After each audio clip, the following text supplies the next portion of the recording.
One of the other things I've been watching closely is this conversation about the Diamondbacks and what's going to keep them downtown. And to set it up for the people that don't understand, the county owns Chase Field. Much like the city of Phoenix owns the Phoenix Arena, which used to be Footprint Center, but where the Suns play. The city seems to have a really good relationship and a deal with that organization where they're the landlord. They pay for infrastructure. They've ponied up, $36 or $37 million to keep them in that arena. But with the D-backs, it seems like it's a little bit more troublesome to try to get the money necessary to do the upgrades that need to happen because it's an older building. Yeah. Correct. No, correct. So again, just quick history so everyone knows. The county created the stadium district. They funded the Chase Field for years with that sales tax. That deal is expiring, so we have 2 years to figure this out. And the legislation that was introduced by Jeff Wenninger at the Capitol allowed for an income tax and sales tax and other recapture of monies generated within the district, not to go to a billionaire, but to go towards funding the stadium improvement. So we keep that asset downtown and part of the county. And it's at the final stages right now. It's being worked out in the budget. The city of Phoenix has thrown up some objections and is requiring some different amendments and negotiations. And we're hopeful in hearing that Mayor Gallego is coming around and finding things that she can sign off on. And I know that I know the mayor's job is to do what she believes defends the city. She's elected by the city. But I hope that she's keeping in mind the revenue loss that happens if this fails and the D-backs have to look for a different home. Even if they stayed in the Valley, if they went somewhere else, that empty building there and what that would do to the revenue of the businesses around there. I don't know what you would do with that building if the Diamondbacks leave. I mean, you saw what happened with the Madhouse at McDowell. You get the State Fair, you get a couple of concerts. That's what's going to happen with Chase Field. They're going to have a really hard time getting revenue out of it. The city will suffer. The downtown restaurants will suffer. I mean, the chamber, we've been interviewing all the local downtown businesses. They all say the same thing. If the D-backs leave, we leave. We cannot stay open. And Mike, Utah is being very aggressive. Oregon's being very aggressive. They're passing legislation. If we're not careful, we're going to see the Arizona Diamondbacks become the Utah Pika or whatever awful animal they'll change it to. Like they took our coyotes and turned them into the mastodon elephants. Is that what it is? The mastodon? It's something terrible. I don't even want to say it. It's the mammoths. It hurts my heart. Some Utah nonsense. I'm very pro Arizona here. So we can't allow that to happen to the D-backs. We know Derek Hall. We know how hard he's working to keep it here. And I think, again, the mayor's coming around. And the other part of it is, in my conversations with the D-backs and with some others, is that the development of land around there. If you look at what's happened downtown, one of the projects that's happened in downtown Phoenix that I think most of us are amazed by and are proud of is you look at the Roosevelt Row and what that place 25 years ago, that was the worst street in the city of Phoenix for drugs and prostitution. From 7th Street to 7th Avenue on Roosevelt was disastrous.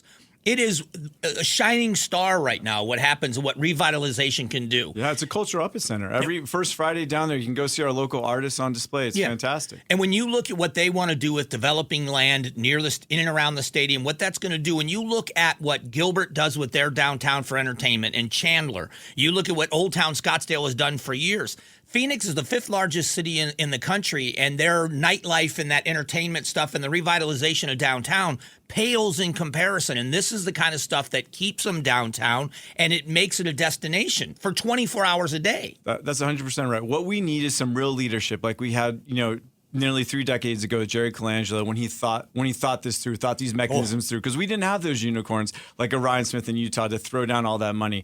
So we need that leadership again, and I think we're going to see it. I think you've got guys like Derek Hall, Matt Ishbia, who owns the Suns. He wants to see, some joint efforts downtown and creating a new district. That's how we'll get hockey back. That's how we'll have our own hockey team again, not have to watch the Utah, Tusks or whatever they're called again. I mean, that's how this will work. It's going to be through leadership. And again, I give Derek Hall a lot of credit. I give Jeff Wenninger a lot of credit, and I give Governor Hobbs a lot of credit. She's been leading on this too. Yeah. This will get done in the budget. It's not going to be easy. We need the mayor of Phoenix to, again, come along. And I think she's made her request. And I think, like I said, we're all trending in the right direction. Well, and the business model with the city of Phoenix and keeping them here, what's difficult is the Suns right now are in a difficult spot with performance on the floor. So that's obviously what fans are looking at. But if you look at what Matt Ishbia has done inside that building, the rah-rah room and the investment he has there, and I'm talking about somebody that wants to make sure that this is a destination and something that brings people in, that's the kind of attitudes that build a city. That you're right, Mr. Colangelo was the guy that was the pioneer of that here. He absolutely was. Jerry Colangelo is a Phoenix icon. He's an Arizona icon, sports icon. And you're right about Matt Ishbia. I'm willing to bet he's lost hundreds of millions of dollars with the Suns by trying to build up the fan base, by doing things like offering $2 meals for families who come and watch games, by changing how the broadcasting rights work and allowing other local stations to put the Suns on because he wants to grow that fan base. That he is playing long ball here. He is doing things right. And yeah, it wasn't our best season. And of course, as a Suns fan, I don't love that. But I love that we have an owner who's willing to take those big swings. But it's also, it shows a dedication to the city itself and a commitment that only happens if the city of Phoenix is partnering with them in that building to begin with. 100% right. And, we're going to have the All-Star game here, in February. And again, that draws in multi-billionaires. The NBA draws a kind of a neat tech crowd to come in to see our great city, to want to invest in it. Matt Ishbia is acutely aware of that. He helped bring that to, into fruition along with Jay Perry at the Big Events Fund and others. So they've done a lot of things. He's all in for our state and all in for our city. And so let's now end it with this, with Chase Field, because we've had the All-Star game there and how huge that was for the Valley. We've had the World Baseball Classic there, which kind of gave them some great ideas on how to make that fan experience difference inside the stadium. But if we're going to fight for those kinds of events at Chase Field, it's got to be a venue that people look at and say, oh my gosh, we want to play in this stadium. And it's right now, it's not that. No, it's 100% right. We have the second oldest stadium in the National League. I think Derek Hall and the Diamondbacks organization, they're billions of dollars for our economy. They are hundreds of millions of dollars for charitable causes. Anything from, people in homelessness to the Animal Welfare League. We always say, think of the puppies when we talk about Diamondbacks. I mean, they do so much for the community. Every Little League stadium from here, from Phoenix on out into, all corners of the state, those are the Diamondbacks paying for those, getting kids into baseball, getting kids active, bringing families in, building a community around something. They are such a model corporate citizen when it comes to that, and we cannot afford to lose that. That will be so devastating to our state's identity. So I do think we all just need to rally around, get this done in the budget, give credit where credit's due to the people who've been working on this, and kind of bring it home. And here's the other thing.